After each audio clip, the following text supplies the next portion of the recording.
Tonight on Politicat, a panel with a member of NNN Sports Night discussing Damar Hamlin and the health protocols in the NFL. Plus, China has reopened its borders. We'll take a look at what this means for the global economy. Finally, defense leaders held a meeting to discuss sending weapons to Ukraine. We break down the outcome and how countries are reacting. Those stories and more tonight on Politicat. It's your politics right now.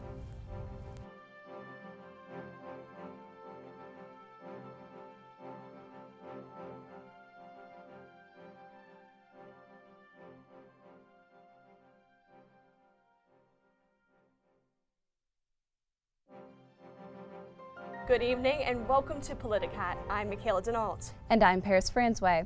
Let's get right into tonight's stories. Earlier this month, Buffalo Bills player Damar Hamlin collapsed in the middle of the field. The fall was captured on national television. Amongst calls for prayers on social media were comments questioning football safety. Hamlin is now out of the hospital and on his way to making a full recovery from cardiac arrest. Although his circumstances were rare, football injuries are all too common. Just last week, fans witnessed another one. Tampa Bay Buccaneers player Russell Gage fell during a game due to a concussion during last Monday's NFL wildcard playoff game against the Dallas Cowboys. The NFL injury data shows that an average of 158 NFL players per year during regular season experienced concussions from 2015 to 2021, though it is on a downward trend.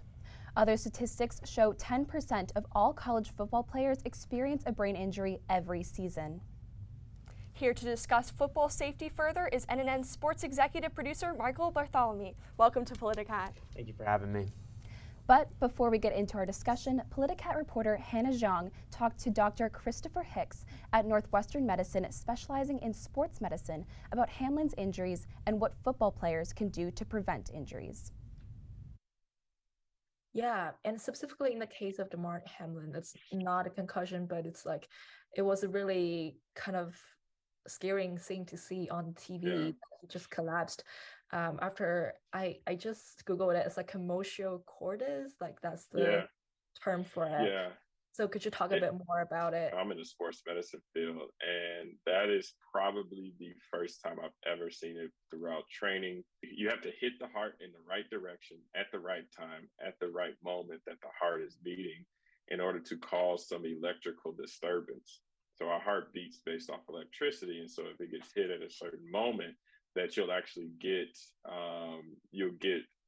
you'll have issues with the rhythm of the heart. But it happens so rarely. Is the case of the particular cardiac arrest of Damar Hamlin preventable?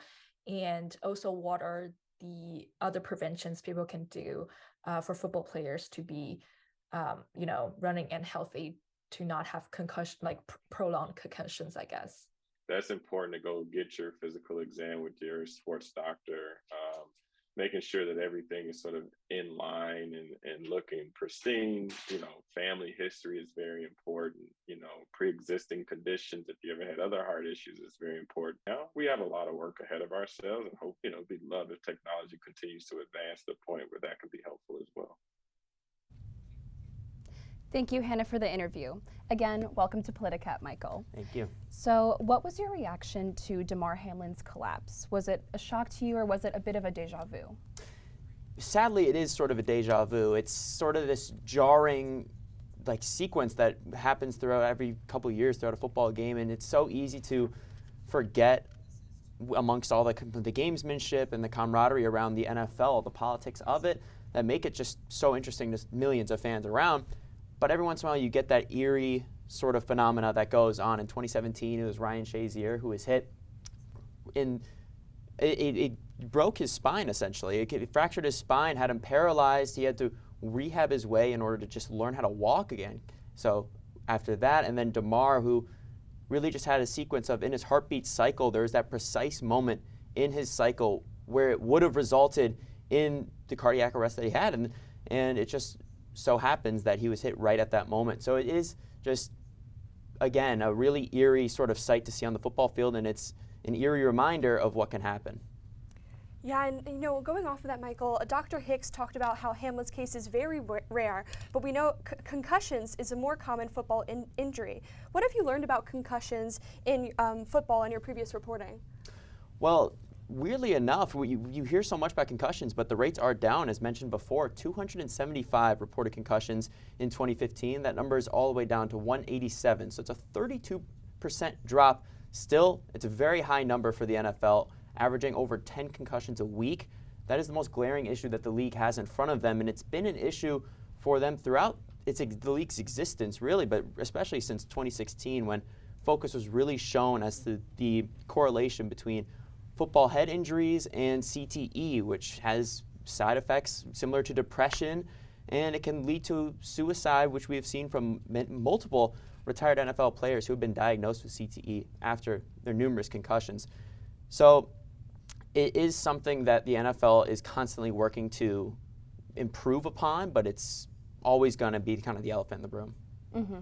So it's great to hear that those concussion numbers are down, but do you think enough precautions have been taken by professional leagues like the NFL, but also universities and high schools to prevent these kinds of severe injuries from happening?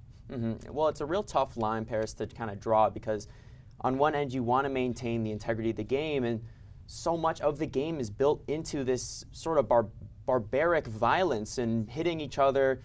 But the NFL is taking precautions to try and improve the game, make it a little bit safer.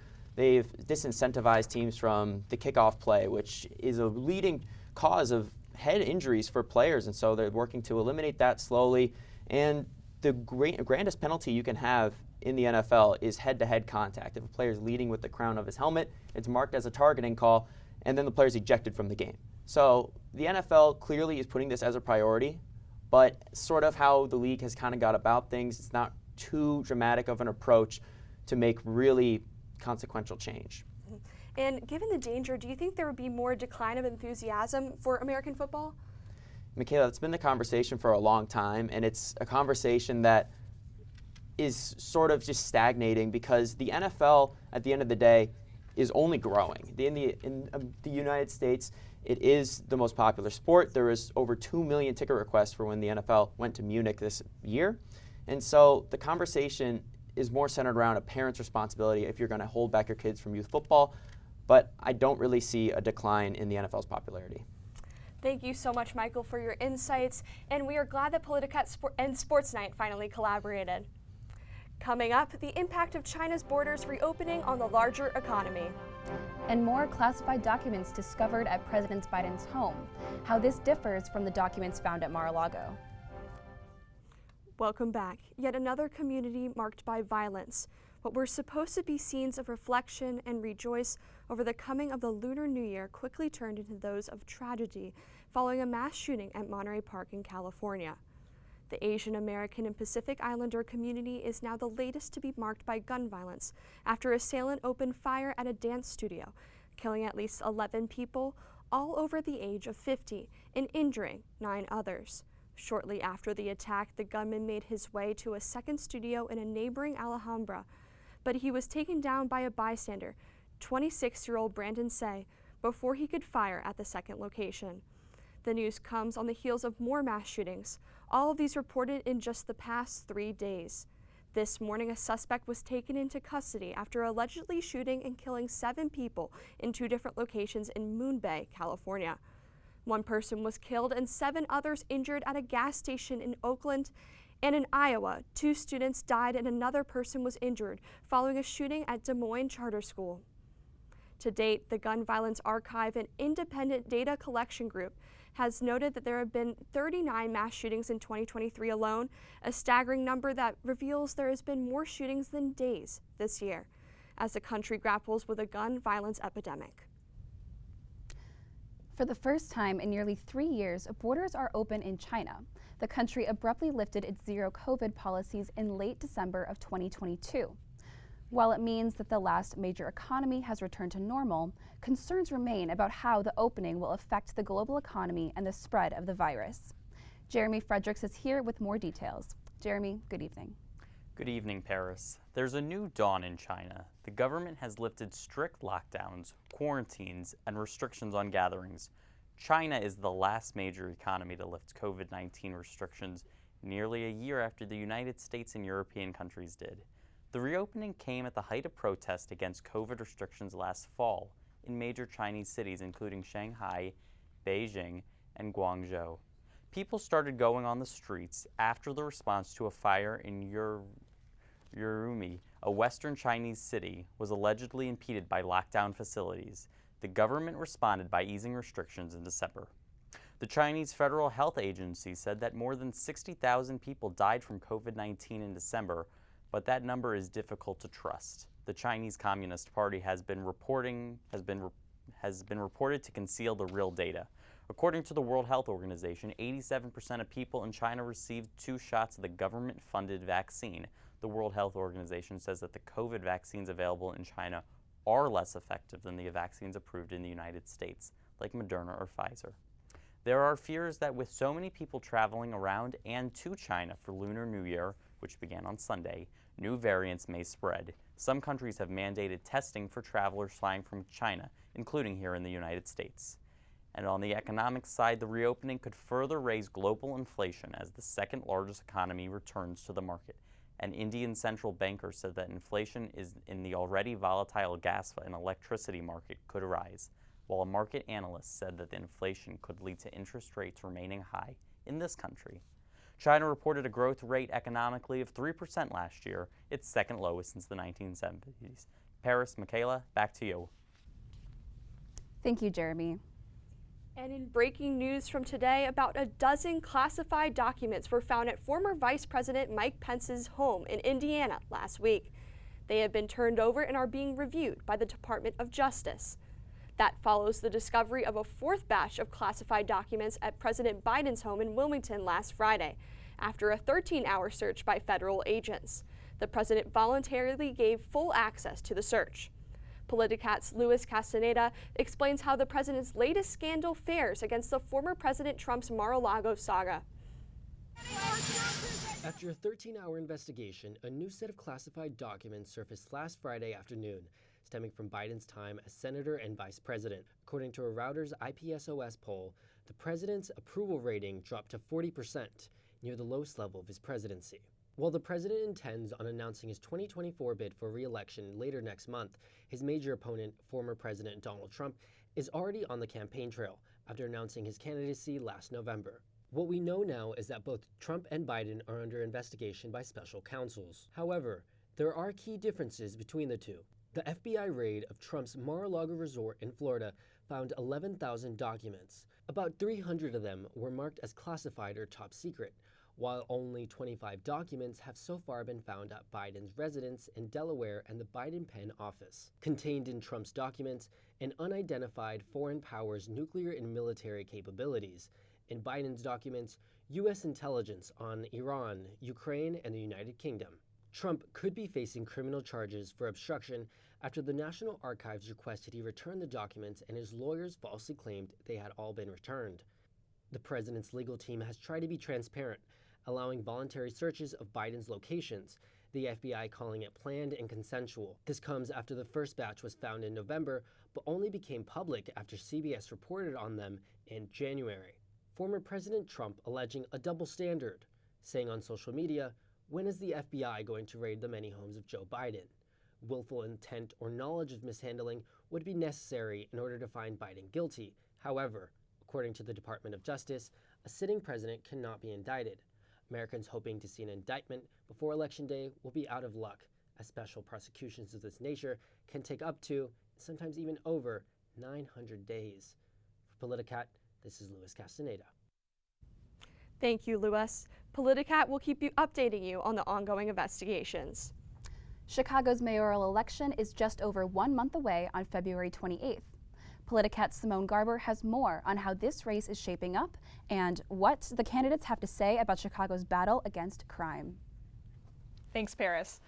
There are currently 9 candidates in the running for Chicago mayor, including incumbent Lori Lightfoot. Lightfoot is facing competition from frontrunners Paul Vallis and Chuy Garcia. Vallis and Garcia are leading the race by 26% and 19% respectively in a recent voter poll by Fox 32. While Lightfoot trails behind at 9.8%. Chicago crime is particularly important to voters this election season. Though murders and shootings have decreased, the rate of auto theft incidents has nearly doubled since 2021. According to a recent poll by a local engineers union, more than 70% of voters say crime and public safety is their #1 or #2 most important issue. ABC 7 hosted a televised debate where candidates discuss critical issues affecting Chicago voters, such as abortion, crime, and police reform last Wednesday night. Both Vallis and five-time candidate Willie Wilson support stricter policing to combat high levels of urban crime. In a statement that drew controversy, Wilson had the following to say in regard to curbing criminal activity in Chicago. Somebody chase somebody by foot or car, that police officer should be able to chase them down and hunt them down like a rabbit. When talking about Wilson's statement, Lightfoot saying she, quote, fully and utterly condemns it. Lightfoot believes the city is making progress tackling crime, citing financial investment in its most violent neighborhoods as the reason for declining homicides. Paul Vallis also says he encourages proactive policing to attract future officers. Vallis gained a key endorsement by the Fraternal Order of Police, one of the most recognized police unions in the country. He starkly opposes the consent decree, which mandates training reform for the Chicago Police Department. Chuy Garcia supports the decree, claiming the city has, quote, fallen short of necessary reform in recent years. Stay tuned for more updates in the city's mayor race in the weeks ahead. Back to you at the desk. Thank you, Simone. 2 early voting sites in downtown Chicago will be open this Thursday on January 26th at 191st North Clark Street and 59 West Washington Street. Early votings in all 50 wards of Chicago will begin on February 13th. More than 48 guaranteed income pilot programs have been started nationwide since 2020. Northwestern and the city of Evanston are joining the trend, teaming up to launch a guaranteed income pilot program here in Evanston. Politicat's Bridget Aduwadier explains how the program will help the community. Thank you and good evening. I'm here inside Annenberg, where the School of Education and Social Policy program is located. Evanston's Guaranteed Income Pilot program selected 150 residents to receive the first payments last December. They'll get a $500 prepaid debit card once every month for the next year, and they can use it however they see fit. NU researchers are investigating the impact of this monthly payment. Let's hear from School of Education and Social Policy Research Project Manager Jeffrey Thomas. We're trying to understand financial well-being, but that's kind of a small part of it. We also want to know, what their mental well-being looks like. How does it impact them from month to month? Northwestern donated $400,000 through its Good Neighbor Fund, and additional funds come from the City of Evanston, the Evanston Community Foundation, and the American Rescue Plan. Thomas says guaranteed income eliminates some barriers people face in getting aid. For example, other programs have lengthy application processes, and there are limits as to what people can spend the money on. Frankly, I think a lot of programs sometimes fall short of helping people because there's too much bureaucratic red tape involved. The recipients of the guaranteed income have to be people who make at or below 250% of the federal poverty line and are 18 to 24 years old, 62 and older, or undocumented. NU research managers say the data could be used to inform future policy efforts on poverty and monetary aid like universal basic income. Experts say these types of programs have been well received by participants, helping them with economic mobility and job prospects. Thanks, Bridget. You can find more information on the Guaranteed Income Program at cityofevanston.org. Spotify is now the latest tech giant to announce layoffs, with them reportedly cutting off 6% of its workforce. The news comes by way of a memo that was sent to company staff by Spotify CEO Daniel Ek. This comes as other tech giants like Google, Microsoft, and Amazon also announced their own set of layoffs after the Fed raised interest rates in 2022, making shares in these companies a bit less attractive for investors.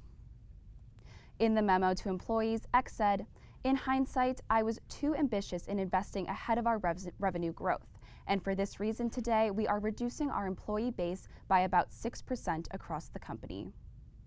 He went on to say that he takes full accountability for the layoffs and promises 5 months severance pay in addition to a continuation of their health coverage and immigration support for those whose status is connected with their employment. Since the overturning of Roe v. Wade, abortion activists and politicians have pushed for more protection and access to abortions. Politicat's Sadie Frankel will give us the update on the lay of the land on abortion rights across the country in 7 months post-Roe. Thanks, Michaela. Passed in 1973, Roe v. Wade was a landmark Supreme Court case that ensured the federal protection of the right to choose to have an abortion.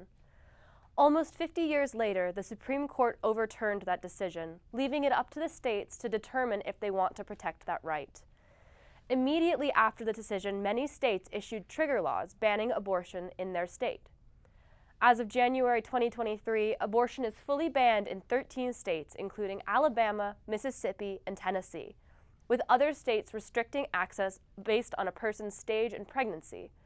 Overall, 18 states have some kind of ban on abortion at this point. Other states like Indiana, Wyoming, and Ohio have tried to impose bans, but they have been blocked by their respective Supreme Courts. Many of these bans have exceptions for cases such as rape and incest. However, an article from the New York Times suggests that in states where abortion is banned, it is nearly impossible to find care even in these circumstances. This occurred in Mississippi, Indiana, and Ohio, when women sought to terminate pregnancies, yet could not find healthcare professionals to help. January 22nd was the 50-year anniversary of the passing of Roe v. Wade. And despite the Supreme Court decision, activists and politicians continue to push to expand access to abortions, galvanized by the fight to protect a basic human right.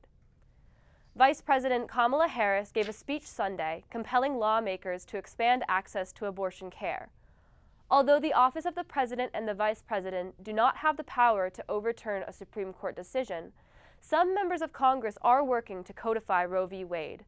This process involves Congress passing a federal law that reinstates the rights given by Roe v. Wade.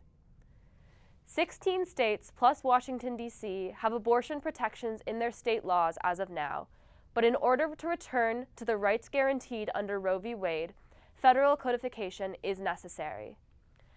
As marches and rallies for women's rights and the right to an abortion are being hosted across the country to commemorate and celebrate the 50th anniversary of Roe v. Wade, all while urging Congress to bring back these rights.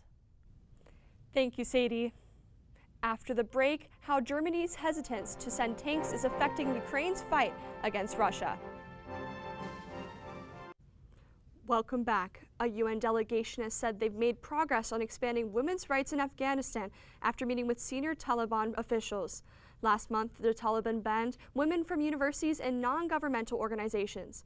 After condemnation from the international community, the edict was revised so that women could go back to working in the healthcare industry. The loss of such a large part of the workforce hurt aid agencies.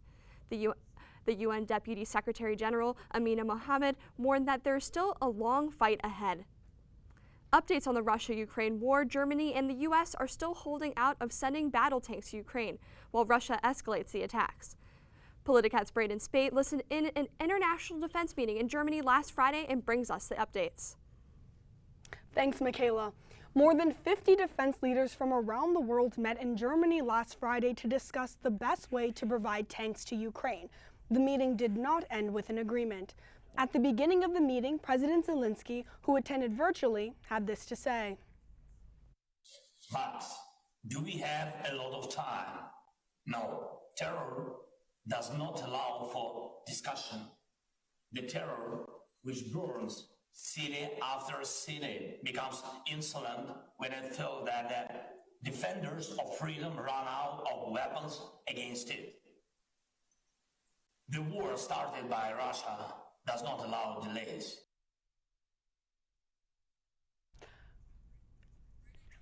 Germany has said it would not send Leopard 2 tanks to Ukraine unless the U.S. agrees to send its own M1 Abrams tanks to Kyiv. The German-made Leopard 2 tanks have two main advantages that make them desirable for Ukraine. Ukrainians are more familiar with the technology, so it would not require too much training. The tanks can also travel over longer territories without having to refuel. Earlier this month, the UK became the first Western country to announce sending Western-made tanks to Kyiv. This holdoff is complicated by the fact that Leopard tanks are German-made, so Germany will not allow any other countries with the Leopard tanks to send them. Berlin also holds veto power over the re-export of the tanks from any of its allies. The United States has resisted sending the M1 Abrams tanks because they require more maintenance. However, the United States did approve a $2.5 billion military aid package for Ukraine with about 150 armored vehicles. Other countries are making steps towards helping Ukraine as well. In an interview on Sunday, the Polish Prime Minister said he would be willing to build a, quote, smaller coalition of countries and find a way to send the Leopard tanks to Ukraine. Thanks, Braden, for the report. There was breaking news yesterday regarding a potential change in Poland's ability to send tanks. Could you tell us more? Yeah, so basically today Poland announced that they were going to formally ask Germany if they could send tanks to Ukraine. And it's expected that Germany is going to approve. Now, if they don't end up approving that request in the next few days, then Poland will probably go ahead and just send the tanks anyway, along with a few other European countries. Thank you, Braden. Well, that's all the time we have for tonight on Politicat and Northwestern News Network. I'm Michaela Denault. And I'm Paris Franzway. Thanks for watching. Have a good night.